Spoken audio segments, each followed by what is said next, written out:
Napoleón fue, sin duda, uno de los líderes militares más poderosos de la historia. En el apogeo de su poder, gobernaba casi toda Europa, y su imperio se extendía desde Portugal hasta Rusia. Solo una coalición de todas las potencias restantes logró finalmente derrotarlo. Después de que Napoleón devastara Europa durante años, las potencias victoriosas se reunieron en 1814 para discutir los próximos pasos y establecer un nuevo orden para el continente. Así comenzó el Congreso de Viena. Uno de los temas más urgentes era el futuro de Francia, el país que, bajo Napoleón, se había convertido en la principal potencia militar. Dado su papel como agresor en los años anteriores, se podría haber esperado que Francia fuera castigada severamente y dividida. Esto habría sido similar al destino de muchas potencias expansionistas anteriores, o a lo que le ocurrió a Alemania después de las dos guerras mundiales. Sin embargo, los aliados tomaron la sorprendente decisión de preservar en gran medida la integridad territorial de Francia. Además, el país sufrió relativamente pocas desventajas a pesar de las propuestas de ocuparlo. ¿Por qué ocurrió esto? ¿Por qué Francia y Napoleón fueron tratados con tanta indulgencia? ¿Y qué consecuencias tuvo esto para el curso posterior de la historia? Estas preguntas serán respondidas en el texto de hoy. Disfruta la lectura. La derrota de Napoleón comenzó en 1812 con la desastrosa campaña de Rusia, que marcó un punto de inflexión en la guerra. Tras haber logrado victorias en casi todos los campos de batalla anteriormente, esta vez Napoleón subestimó las condiciones externas. El invierno ruso movilizó la Grande Armée, uno de los ejércitos más grandes de la historia, con más de 600.000 soldados, y, a pesar de las advertencias de sus generales, marchó hacia Rusia. Sin embargo, los rusos evitaron enfrentamientos directos y se retiraron hacia el interior, quemando la tierra detrás de ellos para privar a las tropas francesas de suministros y recursos.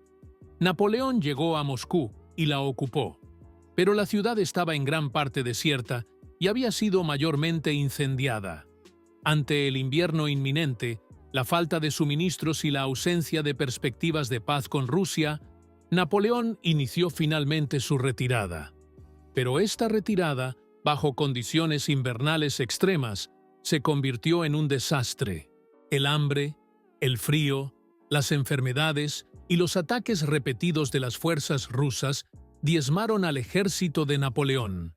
Solo decenas de miles de soldados lograron regresar a Francia. Tras nuevas derrotas frente a las fuerzas aliadas, Napoleón fue obligado a abdicar en 1814 y exiliado a la isla de Elba. Al mismo tiempo, comenzó el Congreso de Viena, cuyo objetivo era establecer un nuevo orden político en Europa tras los turbulentos tiempos de las guerras napoleónicas y la Revolución Francesa. Los principales participantes fueron las grandes potencias: Reino Unido, Austria, Prusia y Rusia. Los estados más pequeños tuvieron una influencia limitada en las negociaciones. El exilio de Napoleón en Elba ya mostró cierto grado de indulgencia por parte de las potencias vencedoras. La isla estaba relativamente cerca del continente y, sobre todo, de Francia. Además, no fue encarcelado allí, sino que se le otorgó plena soberanía sobre la isla. En otras palabras, se le ofreció una isla entera que podía gobernar libremente. Este trato indulgente reflejaba el temor de los aliados hacia la influencia y el poder de Napoleón. A pesar de su papel como agresor, Napoleón seguía siendo una figura popular y respetada entre muchos franceses y en otras partes de Europa. Los aliados temían que un castigo demasiado severo lo convirtiera en un mártir, lo que podría incitar a sus seguidores a una nueva resistencia. Sin embargo, la decisión de enviarlo a Elba resultó ser un grave error. Poco después, Napoleón escapó de su exilio y regresó a Francia entre los vítores de la multitud. Gobernó nuevamente durante 100 días antes de ser derrotado definitivamente en la batalla de Waterloo en una nueva guerra. Solo entonces los aliados tomaron medidas más estrictas, exiliándolo a la isla de Santa Helena, de donde ya no pudo regresar. Sin embargo, Francia fue tratada con relativa indulgencia. El Congreso de Viena entró entonces en su fase decisiva, aunque las potencias vencedoras estaban profundamente divididas. Mientras los estados más pequeños abogaban por un castigo severo para Francia, las grandes potencias se opusieron. Temían demasiado perder su propio poder.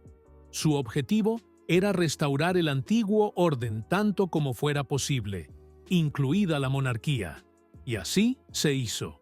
Se restableció la forma de gobierno anterior a la Revolución, y los principios de la Revolución Francesa, en particular la abolición de la monarquía y la difusión de ideas republicanas, fueron revertidos. Así, se restauró también la dinastía Borbón en Francia. El miedo a un nuevo ascenso de Francia era mucho menor que el temor al auge de los movimientos liberales y nacionalistas en Europa. Otro principio clave, particularmente defendido por Reino Unido, fue el de la balanza de poder. Este principio buscaba garantizar que hubiera varias grandes potencias relativamente iguales en el continente europeo. Si un estado se volvía demasiado fuerte y dominante, los demás debían poder formar una coalición para contenerlo. Por lo tanto, Francia no debía fragmentarse en pequeños estados, sino seguir siendo una gran potencia. Una Francia estable y fuerte se percibía como necesaria para mantener el equilibrio europeo. Dividir Francia también habría creado un vacío de poder en Europa, lo que habría llevado a nuevos conflictos y luchas de poder entre las grandes potencias restantes. Además, el trato indulgente ayudó a evitar pensamientos revanchistas en Francia. Un ejemplo negativo de esto es Alemania después de la Primera Guerra Mundial. Las severas condiciones del Tratado de Versalles alimentaron desde el principio el deseo de venganza en Alemania, lo que llevó a dificultades económicas e inestabilidad política que facilitaron más tarde el ascenso del nacionalsocialismo. Esto se evitó en Francia, que rápidamente volvió a unirse al grupo de grandes potencias. Las consideraciones económicas también jugaron un papel importante en la decisión.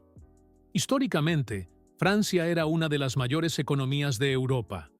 Su extensa base industrial, recursos agrícolas y redes comerciales eran fundamentales para el sistema económico europeo.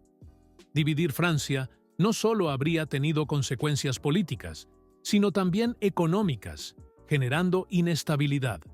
Esto podría haber obstaculizado la recuperación económica de Europa, desalentado las inversiones y provocado posiblemente disturbios sociales. Después de años de conflicto y del bloqueo continental, la mayoría de los estados estaban agotados y la recuperación fue lenta. Por último, cabe destacar al diplomático francés Charles Maurice de Talleyrand, un negociador experimentado y hábil. A pesar de la condición de Francia como nación derrotada, logró posicionarla como un socio igualitario en las negociaciones. Talleyrand logró presentar a Francia como una parte integral del nuevo orden europeo, en lugar de un enemigo derrotado. Hábilmente, aprovechó las diferencias de intereses entre los aliados, Reino Unido, Austria, Prusia y Rusia, en beneficio de Francia. Jugó con las potencias unas contra otras para obtener concesiones para su país. Los esfuerzos de negociación de Talleyrand contribuyeron significativamente a evitar la división de Francia y a preservar en gran medida sus fronteras territoriales. Finalmente, la decisión de los aliados resultó ser acertada. Las decisiones del Congreso de Viena, incluida la forma en que se trató a Francia, contribuyeron a un periodo de relativa paz en Europa que duró casi un siglo. Este periodo, a menudo llamado el Largo Siglo XIX, se extiende desde el final del Congreso de Viena en 1815 hasta el estallido de la Primera Guerra Mundial en 1914.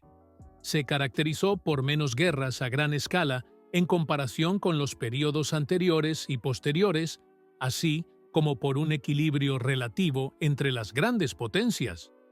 Durante este tiempo también surgió la llamada Santa Alianza, una coalición formada inicialmente por Rusia, Austria y Prusia, a la que más tarde se unió Francia.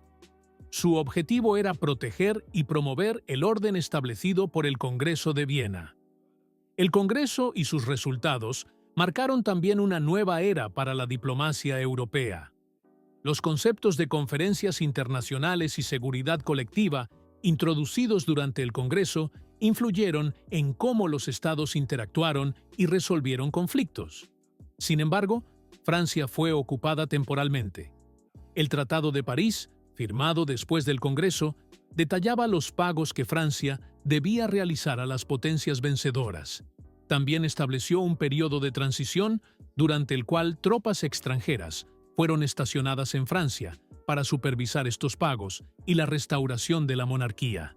Según el tratado, algunas partes de Francia debían ser ocupadas por hasta 150.000 soldados durante 5 años, con Francia asumiendo los costos. Sin embargo, las tropas se retiraron después de solo 3 años. En cuanto a sus fronteras, el tratado confirmó específicamente las de 1790. En resumen, la decisión de no dividir Francia después de la guerra fue el resultado de una combinación de consideraciones políticas, diplomáticas, económicas y estratégicas. El objetivo era mantener un orden europeo estable y duradero, con varias potencias iguales. Estas potencias debían seguir siendo gobernadas monárquicamente y beneficiarse mutuamente económicamente, para, pocas décadas después, repartirse gran parte del mundo entre sí.